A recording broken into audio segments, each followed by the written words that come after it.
Hello everyone, my name is Jacob. My name is Austin. My name is Caitlin. And my name is Katie. We want to thank you all for having us here. Once again, my name is Jacob, and I'm proud to call Eastern Kentucky my home. The historic flooding and natural disaster that happened in our area destroyed over 4,000 homes, took 100 bridges, and claimed the lives of 43 Eastern Kentuckians. All of this together put our community in an instant state of shock. Everyone came forward with a helping hand, but everyone was clueless on where to begin. We went out in our region, and we realized the need to connect happened way before the flood. Living in a remote area, it can be hard to obtain resources. In our area, we are an hour in any direction from any supermarkets, police stations, and any form of entertainment. Once we realized the needs of our community, we knew something had to be done. As young leaders in our region, we set out to connect our community to businesses and services and hope to rebuild and make our area stronger than ever. Our app, EKY Connect, is not just a place for emergency contacts, but will be used for any good or services that may be needed. We all see many social media posts needing information to hospitals, fire departments, all the way to lawn mowing services and babysitting. EKY Connect ensures a way for people in our community and region to get in contact with any businesses or services they may need. Hello everybody, once again my name is Austin, and today I'm going to be telling you guys about our business plan. So EKY Connect is a mobile application to connect our Eastern Kentucky community in times of need and or struggle. EKY Connect will provide Eastern Kentuckians with a virtual way to connect over issues that matter, such as jobs, food, and overall well-being. The app will be available on all Apple, Android, and smartphone devices. EKY Connect was created using Thunkable Live software and has many different options to help Eastern Kentuckians in need, along with a homepage that offers local advertisements. There are 6 options to choose from to narrow exactly what folks may need. These options are hospitals, police, food pantries, job assistance, and events. Before entering this venture, we studied the current market of needs-based services in Eastern Kentucky and things that may bring the community together. Although there are many organizations brought in to help our area during the flood, many of them would only be here temporarily, and the need for goods, services, and emergency care would still be around. In addition, we looked at other mobile apps in the marketplace. Some of these include MyCoop and Olio, which allow you to enable your location to find nearby services.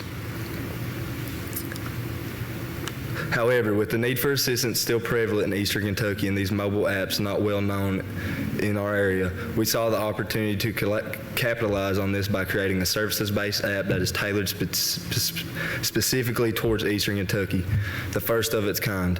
By being the first of its kind in the area, EKY Connect will benefit from a first mover's advantage, gaining a leg up on any competition through building name recognition and brand loyalty. For our marketing plan, we plan on employing both traditional and modern strategies. Eastern Kentucky is considered behind the times compared to many areas in the United States.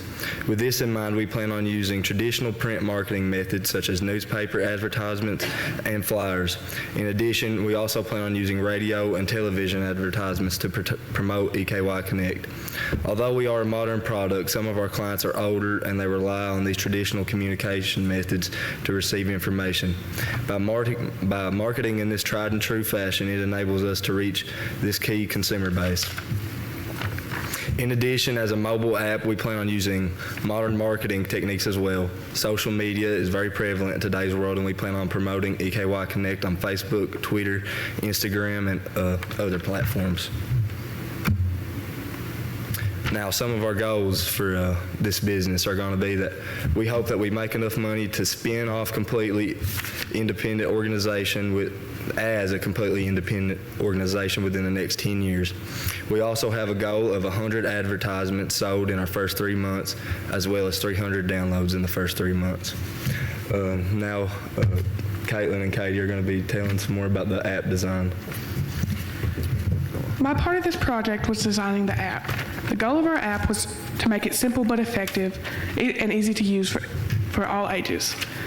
The first part of my plan was to find an app designing tool to design the app. I found Thinkable. I used Thinkable to design the app and added that app name at the top. Then I wanted a way to navigate between the pages on the app. So I added the tabs, the 6 tabs you see at the side of both of the screen. Then we get to our profit, the ads. I put the ads for a variety of things. You can see that there are ads for a festival, a tutoring service, and a contractor. I then created the individual tabs. On the tabs, you can see 3 things: a name, a photo, and a phone number. If you call these numbers, you can get in contact with the people that you need to see.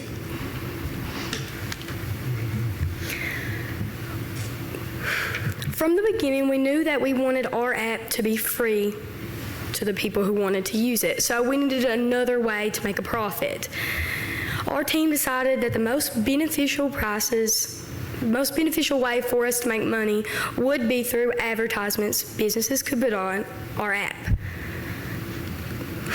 They could buy them monthly, quarterly, or yearly for prices that range to $8 to $85. There are apps that provide similar things that we do. Apps like Nextdoor, MyCoop, and Olio that Austin talked about are more neighborhood-based. We want to expand this, not just Hazard or Perry County, but Eastern Kentucky or Kentucky as a whole. We try to make sure that everyone in our state knows where all of their resources can be found.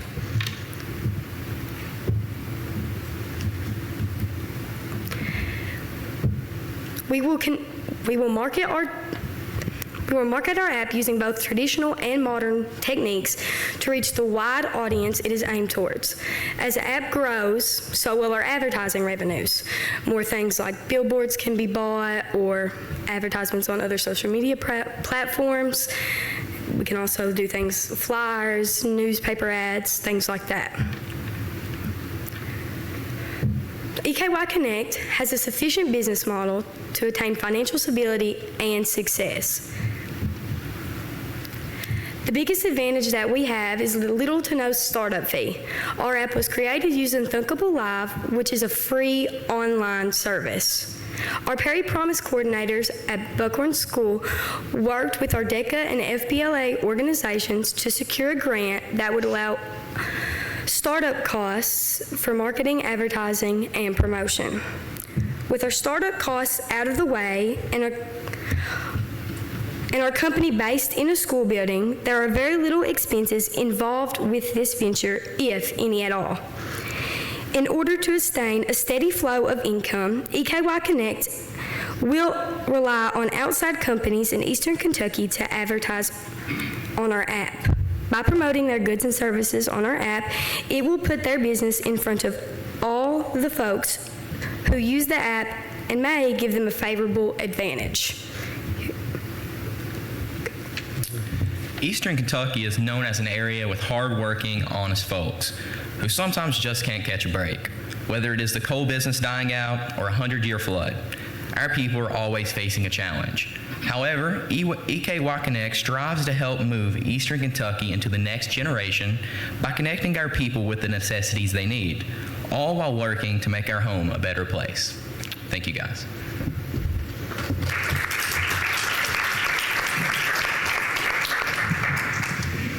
Thank you all. That was a good presentation. One thing I want to clarify, because I'm not 100% sure. So if I click on hospital, what happens? It would take you to a new tab in the app, and you can see the different, all the different phone numbers you can call to get in contact with people. So it in the hospital. doesn't actually connect me to it, but it gives me that. Yeah, it gives you the information you need to get to it. Okay. Same with police. It'll tell me closest station. What about a lot of times, you open with a flood, which I thought was a good story that everybody could connect with. But what happened in those kind of instances? A lot of times information comes from the local government, the state government, things like that. Mm-hmm. And I didn't see a tab for that kind of information. I don't know if that was something you thought about and decided not to include, or if you didn't, if that wasn't something you thought about, that might be a good thing to have government information where it can maybe tell you, because a lot of times it's like, hey, this is where a shelter will be, and I wasn't sure where I would find that in what you had.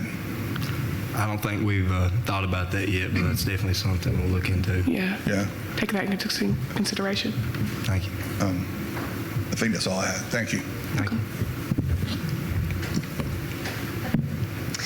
So I love the idea of a mobile app that puts it really accessible for people. But I would like to encourage you to maybe think also about a website. If we learned anything from the floods, cell phone service, was non-existent. So I would encourage you to think about a website where it could be accessed via public library or another outreach center or something like that. Okay. Thank you. Yeah, I've been doing a lot of flood relief work, and I am so happy you guys are thinking about this because, man, you're right. It is so needed. There's lots of tools for maybe helping us know when something needs to be done to fix a house or something like that, but not necessarily what each individual's needs are, like if they need water or food or whatever those things are. So that's great. I guess my question to you would be, how are you going to get this data and make sure that it stays accurate and current? Because a lot of times, the needs are changing.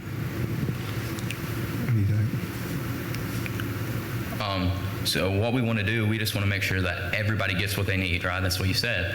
So we actually thought about creating surveys and putting it on our app. And just with the surveys, whatever people needed, they just put it into the survey, type it in, and then we're able to get the resources they need, give them the information. All they have to do is click on the tab for the information, and then the phone numbers and all the contact information will be on there. That's great, and I would definitely say if you're going to do surveys, make sure to send it out to as many community partners as possible. There's a lot of long-term recovery groups right now that you could send it to that are helping with this, so bravo, good job. Thank you. Thank you. Well, I remember your team too, and it's fun to see how far you've taken this now. I'm curious about that notion of traditional with modern, and I really was struck by how you thought that through, right? How to get the word out about this in the ways that make the most sense for your audience. Yeah. And I'm just curious, what about the app and the website itself? I guess I'm trying to think, are there people in your audience who would struggle with either of those? And is there any other way to reach them as well? I know this is the idea was sort of a tech thing for this purpose of ESIT, but any thoughts on that at all? So when we first started creating our app at the regional or at the first district, at the first district, our main idea, we wanted to keep it strictly in Buckhorn because that's where most of the non-technological area is in our county.